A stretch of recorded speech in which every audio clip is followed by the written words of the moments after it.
There, as you know, a couple of months ago I posted a video about my Harman Kardon Onyx Mini, and it was failing. Like, of course it works, that the speaker's perfect, everything, but the battery was failing.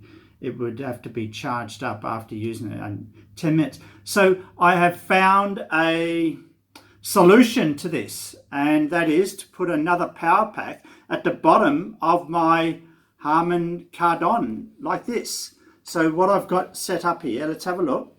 And what you've got is a 5,000 milliamp hour battery that's on the bottom, and that's a normal mobile phone additional charging battery. So I've actually glued it to the bottom, the base of the Harman Kardon.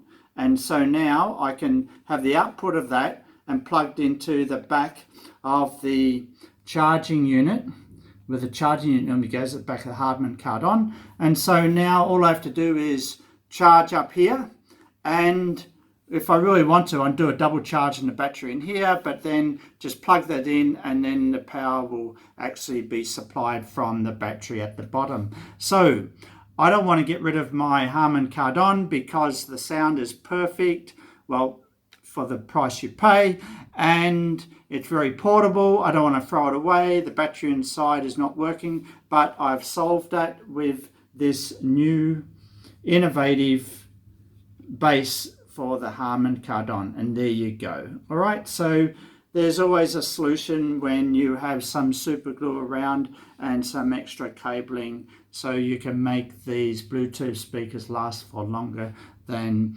what they normally should. There you go. This is Neil, and catch you in the YouTube space. Bye for now.